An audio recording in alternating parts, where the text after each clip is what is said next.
Alléluia, gloire à Dieu. Bienvenue dans ce culte. Notre Seigneur, c'est le Seigneur des surprises. Amen. J'avais médité toute la semaine. Je me dit, ah ouais, ça sera un très très bon message. Et ce matin, quand ma femme priait à côté, je priais aussi silencieusement. Et le Seigneur m'a dit, non, c'est pas ça, c'est autre chose. Donc, j'avais fait une note d'une chose particulière il y a plus d'une semaine et il m'a ramené là-dedans. Et aujourd'hui, ce dont on va parler, c'est ne fabriquez pas votre veau d'or et détruisez les idoles de vos cœurs. Amen. Ceci est très important parce que dans le psaume qu'on vient de lire, psaume 96, verset 13, il dit, car il vient pour juger la terre, il jugera le monde avec justice et les peuples avec fidélité. Amen. C'est pourquoi nous nous préparons, c'est pourquoi nous voulons être irréprochables pour le retour de Dieu, pour le retour de Jésus, car Jésus va revenir sur la terre pour juger aussi les vivants et les morts, installer le millénium, etc. Donc, c'est important. En parlant du veau d'or, ça nous renvoie bien entendu à l'histoire de Moïse et d'Aaron. Aaron avait fait le veau d'or sous la pression du peuple. Et quand Moïse est descendu de la montagne, évidemment, ça a clashé. Et il a fait réduire en poudre ce veau d'or et jeter dans l'eau du torrent et les a forcés à boire l'eau du torrent. Ça veut dire que lorsqu'on fait un veau d'or, ça nous cale toujours au cou en quelque part. Et le Seigneur va nous conduire ce matin dans Abraham, parce qu'il nous explique par les types bibliques comment nous devons faire. Abraham, chapitre 16, Genèse, chapitre 16, à partir du verset 1 et 2. Sarai, femme d'Abraham, ne lui avait point donné d'enfant. Elle avait une servante égyptienne nommée Agar. Et Sarai dit à Abraham, voici l'Éternel m'a rendu stérile, viens, je te prie vers ma servante, peut-être aurai-je par elle des enfants. Abraham écouta la voix de Sarai. Amen. Et puis le verset 16 du chapitre 16 de Genèse nous dit ceci, Agar enfanta un fils à Abraham et Abraham donna le nom d'Ismaël au fils qu'Agar lui enfanta. Verset 16, Abraham était âgé de 86 ans lorsqu'Agar enfanta Israël à Abraham. Donc, ils étaient 14 ans avant la promesse, parce que la Bible dit que lorsque Isaac naquit, Abraham avait 100 ans. Donc, en quelque sorte, euh, fabriquer son veau d'or, c'est précéder Dieu, parce qu'on n'a pas attendu, on trouve une solution par nos propres mains. Et effectivement, c'est ce qu'a fait Abraham, et ça lui a calé, calé au cou, on va dire, puisque finalement, il a quand même dû répudier Agar et avec Ismaël. Et maintenant, le Seigneur va nous montrer quelque chose d'assez extraordinaire par rapport à Abraham, parce que à l'époque c'était Abraham, parce qu'il n'avait pas eu le nom changé, et ensuite il est devenu Abraham. C'est comme si nous, on a pu construire une idole dans notre vie alors qu'on n'était pas né de nouveau, mais quand on est de nouveau, les choses changent. Et allons dans Genèse chapitre 22, les versets 1 et 2, ce sont des versets que nous connaissons par cœur. Genèse chapitre 22, versets 1 et 2. Après ces choses, donc il y a eu un certain nombre de choses qui se sont passées depuis la naissance d'Isaac. Dieu mit Abraham à l'épreuve et lui dit, Abraham, et il répondit, me voici. Dieu dit, prends ton fils, ton unique, celui que tu aimes, Isaac, va-t'en au pays de Morija et là, offre-le en holocauste sur l'une des montagnes que je te dirai. Alors, si nous faisons des recherches, on va voir que là, il était déjà, Isaac, dans la position de fils. Ça veut dire qu'il avait déjà un certain âge. On ne connaît pas exactement quel âge il avait, mais en tous les cas, entre 20 et 37 ans, d'après les études des rabbins et toutes ces choses-là. Donc, c'était déjà un homme ou un jeune homme, parce qu'à l'époque on vivait très vieux, hein, qui avait une certaine force. Mais Isaac, vous vous rappelez, dans toute cette histoire, il a obéi à ce que son père lui disait de faire. Mais ce que le Seigneur nous dit, c'est que nous manquons peut-être un élément pour mieux comprendre pourquoi il le met à l'épreuve. Il faut bien s'imaginer qu'Abraham et Sarah, ils ont attendu longtemps avant d'avoir le fils qui allait donner la postérité à Abraham selon la promesse. Et vous pouvez imaginer l'amour que devait avoir Abraham pour son fils Isaac. C'est vraiment quelque chose d'assez extraordinaire. C'est pourquoi il a dit, celui que tu aimes. Remarquez au passage que c'est les mêmes paroles de Jean 3,16. Hein. C'est un type de Jean 3,16 qu'on voit ici. Il parle du fils unique. Celui que tu aimes, va et sacrifie-le, offre-le-moi en holocauste. Alors la question que je m'étais posée là il y a 2 semaines, c'est mais pourquoi Dieu a mis une deuxième fois à l'épreuve Abraham?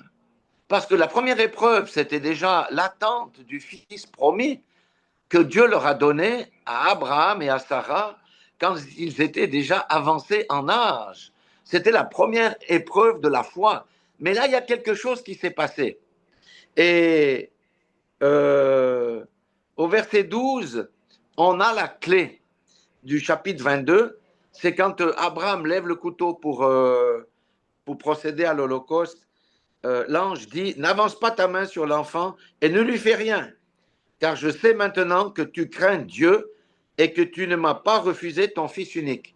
Et c'est là peut-être que quelque chose qu'on n'a jamais vu, peut-être que l'amour qu'avait Abraham pour Isaac commençait à grandir, peut-être même à être plus grand que l'amour qu'Abraham avait pour Dieu. Et Dieu l'a mis à la preuve. Et il a dit, ah non, cette fois-ci, je vois vraiment que tu me crains plus que ton amour que tu as pour ton propre fils. C'est ça que je pense, c'est ça qu'on doit aussi comprendre par là.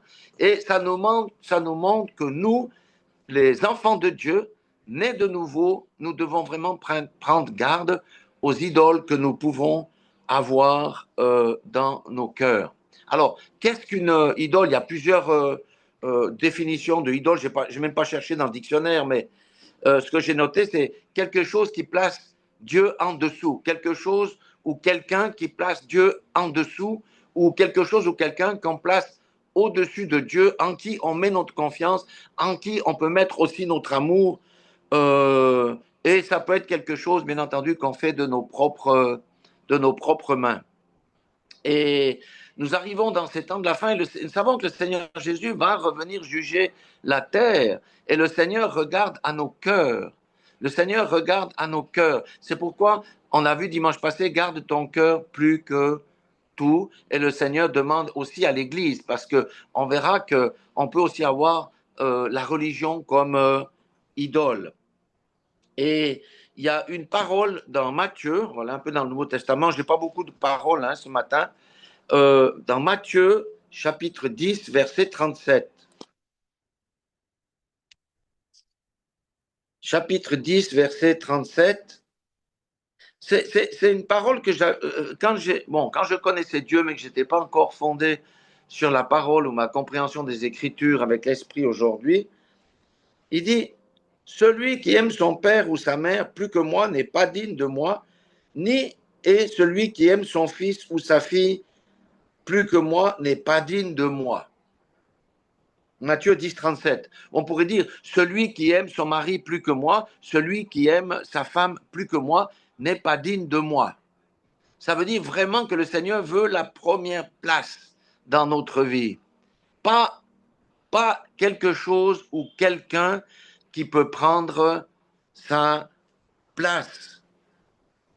Alors, ici, il nous montre que, dans le fond, notre papa ou notre maman ou notre mari ou notre femme ou un de nos enfants ou nos enfants peuvent être des idoles parce qu'on les aime plus que le Dieu qui nous a créés. Ça peut être une idole qu'on peut avoir dans le cœur.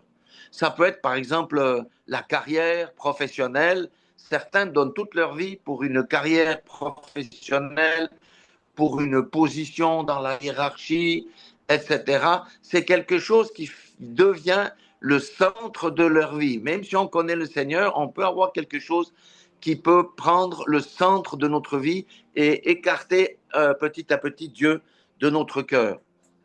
Ça peut être les sportifs. Aujourd'hui, on a ce qu'on appelle le championnat du monde, le mondial. Si on regarde, euh, des gens pour leur nation, leur équipe de foot devient une idole.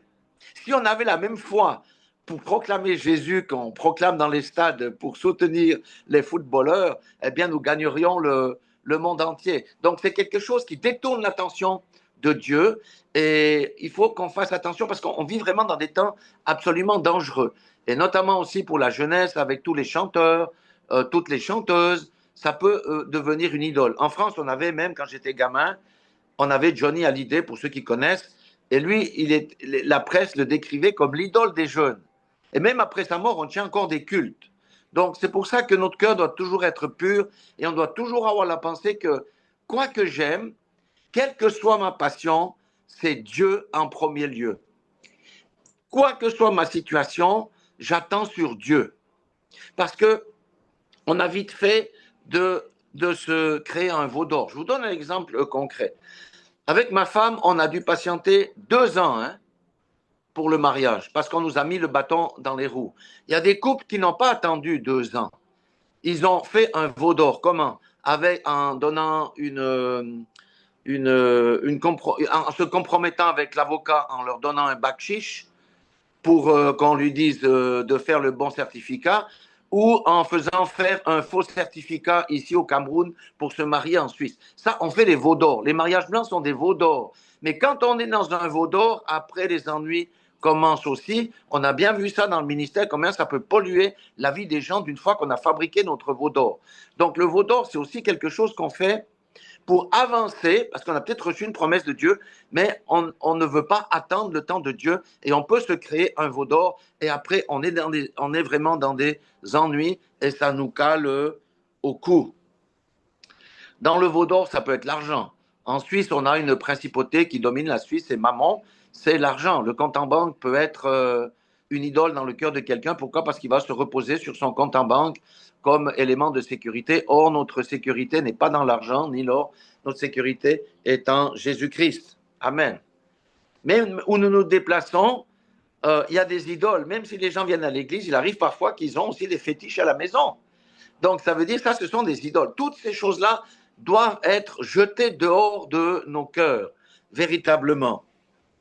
Et puis, euh, vous savez, il y a très peu de savants et de scientifiques qui croient en Dieu. Pourquoi? Parce que leur veau d'or, c'est quoi? Leur idole, c'est leur intellect. C'est la science. La science est au-dessus de tout. La science, notre intelligence nous a permis de découvrir l'univers et tout ça. Et ça devient une idole et ça bloque beaucoup de gens à recevoir Jésus-Christ parce qu'ils ont cette idole de la science, de la connaissance dans le cœur. Si nous regardons autour de nous, on peut avoir une idole dans une nation. C'est ce qu'a fait le président américain pour une bonne partie de la nation. C'est devenu l'idole, c'est devenu le sauveur d'un pays, etc. Alors que le sauveur d'un pays, c'est Jésus-Christ, c'est Dieu qui sauve. Ce n'est pas un homme. Donc aujourd'hui, dans notre monde, nous devons faire très attention à garder nos cœurs purs. Est-ce que vous savez que même un ministère peut devenir une idole dans le cœur de quelqu'un, ou une église parce qu'elle est grande, parce que elle est tellement moderne, parce que c'est fantastique. Les programmes, ça peut devenir des idoles aussi. Ce sont des choses qu'on fabrique et ça nous enlève, comment est-ce qu'on appelle, la véritable adoration. Du reste, Jésus a dit quelque chose qui va dans ce sens dans Matthieu chapitre 24.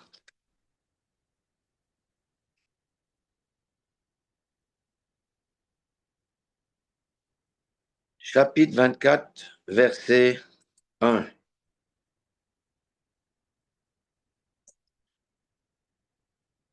Vous vous rappelez, c'est le fameux épisode où Les disciples montraient le temple à Jésus. Vous savez que le temple de Jérusalem, à l'époque, c'était la plus grande chose qu'il y avait dans le monde. Une hauteur de plus de 100 mètres, des pierres extraordinaires.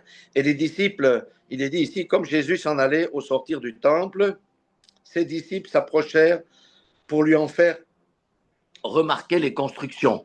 Ah, tu as vu ça, quelle grandeur, ce temple, il est extraordinaire, etc., etc. Mais Jésus leur dit, voyez-vous, tout cela, je vous le dis en vérité, il ne restera pas ici pierre sur pierre qui ne soit renversé.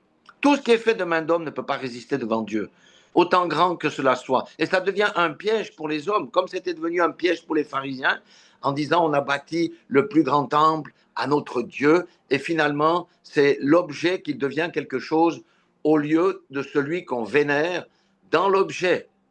Donc, c'est très subtil. Et le Seigneur nous demande dans ces temps, à chacun d'entre nous, vraiment de nous examiner si on n'a pas fabriqué des veaux d'or. Dans le cas, il faut se repentir. Ou si nous avons des idoles quelconques dans notre cœur. Un veau d'or, ça peut être une passion, comme j'ai dit. Ceux qui ont la passion du jeu, c'est une idole. Mais ça finit par les détruire aussi. Et Jésus. Et même les Juifs avaient reçu les paroles que Jésus va citer dans Marc 12, qu'on va aller lire. Marc 12, verset 28.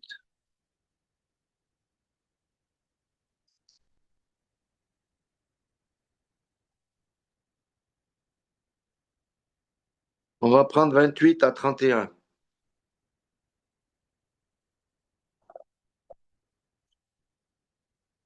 où il dit ceci. Un des scribes qui les avait entendus discuter, sachant que Jésus avait bien répondu aux Sadducéens, s'approcha de lui et lui demanda, quel est le premier de tous les commandements? Et Jésus leur répondit, voici le premier, écoute Israël, le Seigneur notre Dieu est l'unique Seigneur. Et tu aimeras le Seigneur ton Dieu de tout ton cœur, de toute ton âme, de toute ta pensée, de toute ta force. Le premier commandement qui doit être au-dessus de tout. Comme si vous lisez le psaume 96, Dieu est au-dessus de tous les dieux. Il n'y a rien en dessus de Dieu. Et il dit aussi, voici le second, tu aimeras ton prochain comme toi-même. Il n'y en a pas d'autre commandement plus grand que cela. Amen. Donc Jésus fixe la barre très haut. Personne ou ni quelque chose doit être au-dessus de Dieu dans nos vies. Absolument rien. C'est Dieu qui est premier en toutes choses. C'est lui qui doit être l'objet de notre vénération, de notre respect, de notre amour. Véritablement, c'est Dieu à la première place. Et à la seconde place, qu'on doit avoir, c'est notre prochain. Tu aimeras ton prochain comme toi-même. Remarquez que beaucoup de gens n'arrivent pas à s'aimer eux-mêmes, donc c'est difficile aussi d'aimer le prochain. Mais le Seigneur nous dit d'aimer notre prochain comme nous-mêmes. Donc, les idoles, si on applique simplement ce que Jésus dit, correspond au schéma d'Israël, hein, que les jeunes devaient réciter tous les jours 2 fois, tu aimeras ton Dieu toute ta force, toute ta pensée, toute ton âme, et tu aimeras ton prochain comme toi-même, eh bien, on n'a pas de risque d'avoir des idoles dans le cœur et ça nous reste focalisé sur Dieu. Notre vie dans ces temps de la fin où c'est tellement dangereux, où on peut se laisser détourner de manière subtile, eh bien, nous devons garder notre attention sur Dieu. Est-ce que vous savez que même un don peut devenir une idole? Dieu avait donné le don de sagesse à Salomon, le don le plus extraordinaire qu'il y a eu dans l'ancien temps, qui s'est manifesté, c'était le don de sagesse, mais Salomon a détourné ce don en faveur de lui-même, pour avoir la grandeur du royaume, la notoriété, l'amour des femmes, la passion des femmes et toutes ces choses. Et la Bible dit, bien que Salomon, Dieu a parlé à Salomon par 2 fois, ce que David n'avait pas eu ce privilège, son cœur se détourna à la fin de sa vie. On ne passe pas d'une bonne relation avec Dieu en dehors de Dieu, comme ça, du jour au lendemain, ça peut être quelque chose d'assez subtil. Et Salomon a finalement échoué dans sa vie. Et la meilleure preuve, si vous lisez le livre d'Ecclésiaste, on dit oui, mais ça, beaucoup disent que c'est le livre d'un dépressif. Ben oui, parce que Salomon s'aperçoit qu'il a construit des palais, il a construit des jardins, il a construit une armée, mais en dehors de Dieu, et cela ne l'a pas satisfait du tout. Il était frustré à la fin de sa vie parce qu'il dit, mais qu'est-ce que j'ai gagné à avoir fait tout ça? Alors que quand on travaille pour le Seigneur, on a la satisfaction qui nous nourrit. Amen. Et si Dieu nous donne des dons, ces dons-là, c'est pour qu'on travaille pour Dieu, pas pour qu'on les utilise à notre propre profit, parce qu'alors, à ce moment-là, ça deviendrait une idole dans notre cœur. Le Seigneur regarde aux actions qu'on fait, bien entendu, aux paroles qu'on prononce, bien entendu, mais il regarde au cœur, parce que c'est de là que viennent ce qu'on dit, c'est de là que viennent nos actions. Et il y a des gens qui ont été déclarés justes sans être juifs, parce que la nation juive n'existait pas encore. Abraham, il a été déclaré comme juste à cause de sa foi. Noé et Enoch comme des gens intègres. Noé, qu'est-ce qu'il a fait dans sa génération? Il a subi les colibés de toute une génération quand il construisait son arche, mais il est resté fidèle à l'appel du Seigneur, à l'ordre que le Seigneur lui avait commandé. Job a été appelé aussi un homme intègre, mais il n'y avait pas la loi, il n'y avait pas toutes ces choses. Et il y a aussi une parole que je trouve extraordinaire, c'est dans Acte 10, pour montrer à quel point le cœur, c'est vraiment important, parce que c'est ça nous, qui, nous, qui nous guide dans notre vie sur les sentiers de la justice, sur les sentiers de l'intégrité, sur les sentiers de la droiture et sur les sentiers de la transparence aussi. Acte 10, prenons 34 et surtout le 35. Acte 10, 34 dit ceci. Alors, Pierre, ouvrant la bouche, dit, en vérité, je reconnais que Dieu ne fait point de favoritisme, mais qu'en toute nation, celui qui le craint et qui pratique la justice lui est agréable. Amen. Il y a des gens qui ne connaissent pas Dieu, mais vous savez que Dieu a mis la conscience du bien et du mal dans nos cœurs, parce que c'est l'arbre que Adam et Ève ont mangé. Donc, on a chaque fois devant nous, je peux faire le bien, mais je peux faire le mal. Je choisis la vie ou je choisis la mort, parce que notre conscience nous parle et nous guide. Parce que beaucoup de gens n'ont pas reçu l'évangile encore. Comment est-ce que Dieu va les juger? Dieu a sa manière de juger les gens. Et ici, il dit, en toute nation, celui qui le craint et qui pratique la justice lui est agréable. Et ce qui nous distingue quand on est sous la grâce, c'est que le Seigneur nous connaît. On est encore dans ce corps de chair jusqu'à ce qu'on passe par la résurrection. Le salut va se manifester à la résurrection, la première résurrection. Mais d'ici là, nous avons notre chair qui nous combat. Et le Seigneur dit, marchez dans la droiture, exercez la justice. N'ayez pas de vie cachée ou des péchés cachés. Soyez transparents. C'est ça que le Seigneur veut. Quelqu'un qui marche à la lumière de la parole, il est agréable à Dieu. Il n'a honte de rien du tout parce qu'il marche à la lumière. Mais pour marcher à la lumière, qu'est-ce qu'on doit faire? On doit manger la parole de Dieu. Parce que c'est la parole de Dieu qui nous nourrit, qui nous rappelle les choses qui sont bien, qui nous rappelle les choses qui ne sont pas bien, qui nous donne les exemples qu'on a vus avec Abraham, qui était considéré comme le père de la foi, mais qui a aussi fait des bêtises avant que son nom a été changé en fabriquant son veau d'or avec Sarah, et c'est Ismaël qui est venu. Pourquoi le Seigneur nous montre tout ça dans la Bible? Pour nous dire, mais vous n'avez pas besoin de passer par les mêmes erreurs. Vous pouvez vous concentrer sur ce qui est bon. C'est sur David, même si David a fait des erreurs, il s'est repenti. Je l'ai réinstallé comme roi et il n'a plus commis les mêmes erreurs par lesquelles il était tombé. L'amour de Dieu est quelque chose d'extraordinaire. Quand Jean 3,16 dit « Dieu a tant aimé le monde », ça c'est un verset qu'on répète comme ça, mais il faut bien voir, a tant aimé le monde qu'il a donné son Fils, qu'il a donné son Fils. Jésus était le don de Dieu pour cette génération.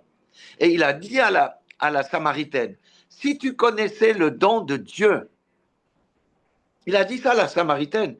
Et la Samaritaine a commencé à discuter avec lui et Jésus a dit, je suis le don de Dieu. Amen. Mais qu'est-ce qu'a fait cette génération de religieux qui étaient plutôt bâtis sur les œuvres, le grand temple et tout ça? Ben, ils l'ont mené à la boucherie comme l'agneau. Et c'est à cause de l'amour de Dieu qui n'a pas reculé devant l'offrande de son Fils pour nous racheter, pour que nous puissions être libérés du péché, réconciliés avec Dieu. C'est pas parce que Dieu était fâché avec l'homme, non.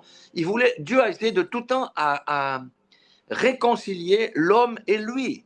Et dès les temps anciens, Dieu a donné la recette. 2 Chroniques 7,14, c'est un des versets de notre ministère.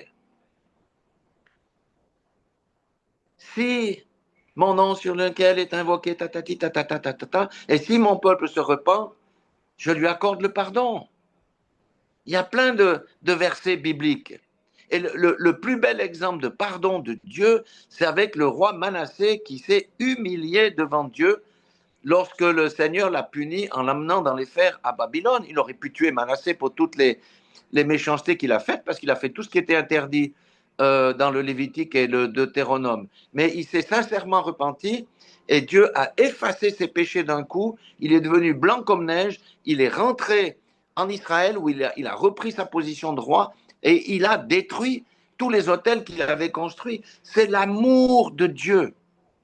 Quand on met de côté les idoles de nos cœurs, on a accès à l'amour de Dieu. On découvre vraiment l'amour de Dieu. Notre foi se décuple. C'est ça que le Seigneur dit. Laissez de côté les choses dans lesquelles vous vous confiez, s'il vous plaît. Laissez de côté ces choses-là. Je vais venir secouer tout ça. Qu'est-ce qui va rester? Les banques vont exploser. Il y aura la guerre dans tous les côtés. Et vous vous êtes confié dans une nation pour quoi faire? Qui vous sauvera en ce jour-là? C'est moi l'Éternel, parce que vous mettez votre confiance en moi. C'est pourquoi je vous en supplie, mes enfants, laissez de côté les idoles de vos cœurs. Ne vous confiez pas dans les grands hommes de Dieu ou dans n'importe quoi, parce que le salut, c'est moi. C'est moi seul. C'est Jésus le fruit du salut de Dieu. C'est Dieu lui-même qui nous marque de son sceau. Et c'est pour ça que Jésus avait dit, seul celui qui persévérera jusqu'à la fin. Pourquoi il a dit ça? Il avait en tête Salomon. Salomon a bien commencé son ministère, et puis, et puis, et puis petit à petit, puis à la fin, il a construit, il a été adoré d'autres dieux.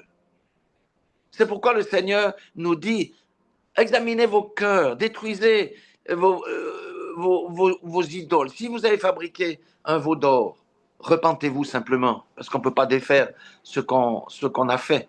Donc, repentez-vous sincèrement. Venez à moi avec un cœur d'enfant, et moi je vous accueillerai. Je vous accueillerai, je vous tends la main.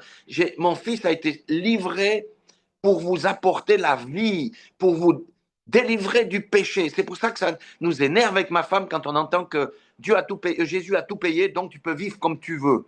Mais c'est le contraire de ce que dit la parole de Dieu. La parole de Dieu dit que Jésus est venu pour nous délivrer de nos péchés. C'est la plus grande bénédiction qu'on puisse avoir, c'est que quand l'Esprit de Dieu, parce que maintenant Jésus est au ciel, vient nous délivrer de nos péchés, de nos mauvaises habitudes, quand il met en liberté quelqu'un. Mais pour ça, il faut abattre les idoles qu'on a dans le cœur et on peut s'approcher de Dieu avec un cœur pur en disant, je veux renoncer à ça, je n'arrive pas, libère-moi. Et le Seigneur va libérer. C'est pourquoi nous vivons dans un monde où il y a beaucoup trop d'opportunités d'adorer des idoles et de mettre notre confiance dans l'homme ou dans des structures ou dans des choses comme ça. Dieu veut la première place. C'est le Dieu au-dessus de tous les dieux. Il n'y en a point d'autre. Et Dieu, il pardonnera jusqu'au dernier moment, jusqu'au dernier moment. Parce que lorsque le temps viendra où la colère de Dieu va s'abattre sur la terre, il va pardonner jusque-là.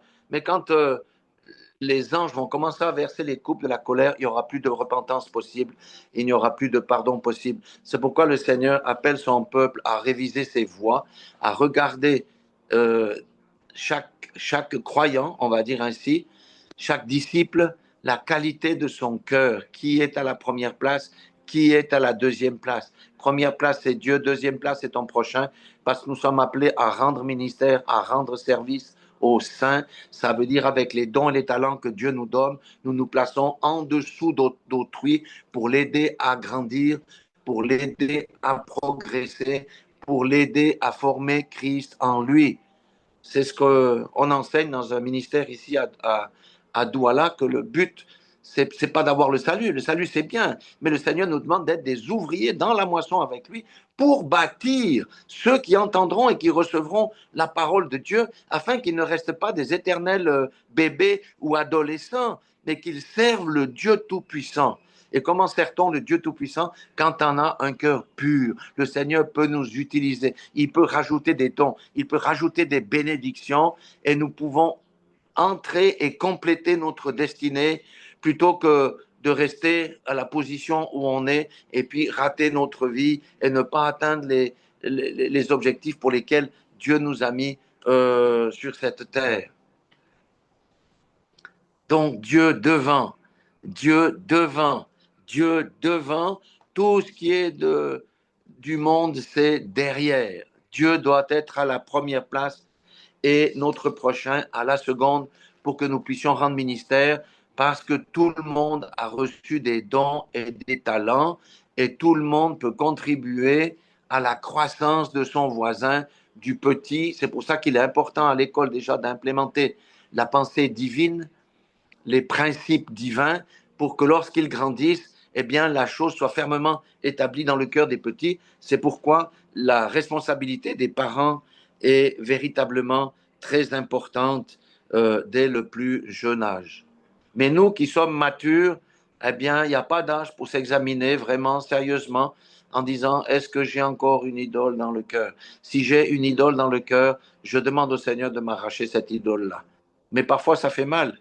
Vous voyez, ça n'a pas été simple pour Abraham de renvoyer Ismaël. Mais Dieu a écouté qui? Il a écouté Sarah. Dieu a écouté Sarah. Il a vu la peine de cette femme.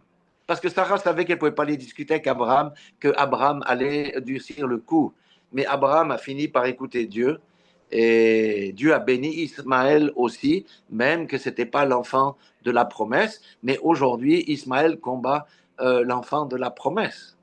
Donc, évitons de nous fabriquer des veaux d'or. Soyons patients avec le temps de Dieu, s'il vous plaît. On a vu des cas avec mon épouse où il y a des veaux d'or qui ont été faits. Ben, maintenant, les gens ne savent plus comment sortir de cette affaire-là. Ça a des conséquences. Nous devons faire vraiment très, très attention.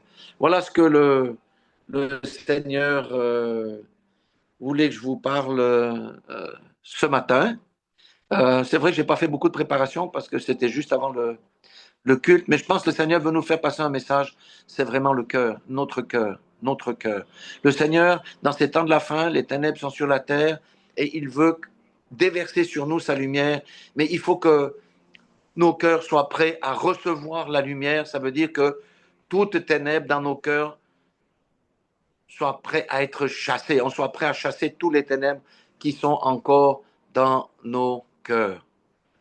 Voilà simplement la parole de Dieu. C'est une parole vraiment merveilleuse. Le Seigneur nous veut du bien parce qu'il veut que nous puissions aller jusqu'au bout et que nous puissions vraiment tenir ferme dans notre foi parce que les choses vont devenir de plus en plus difficiles et il faut vraiment une foi solide et on a une foi solide quand on a plus on a une meilleure connexion avec Dieu, avec son Saint-Esprit, ben plus on devient fort et plus nous serons aptes à résister les jours mauvais qui vont venir parce que notre foi nous dira ne t'inquiète de rien, je suis à tes côtés. Si les 1000 tombent d'un côté, 10 000 tu ne seras pas touché Pourquoi? Parce qu'on a le cœur pur, et quand on a le cœur pur, on peut résister à toutes les attaques du diable. Voilà, que vous soyez tous bénis, et moi aussi en premier, hein, parce que quand je prêche là, ben, c'est aussi pour moi que je reçois, et que le Seigneur nous vienne en aide. Voilà, soyez tous bénis dans le nom puissant de Jésus-Christ, et rappelez-vous que Jésus revient bientôt. Psaume 96, verset 13. Il viendra pour juger la terre avec justice. Donc, préparons-nous, ne perdons plus de temps à perdre le temps. Voilà, tout simplement. Ah, Dieu nous aime, je vous aime, nous vous aimons avec ma femme. Et soyez tous bénis et rassasiés par cette parole de ce jour.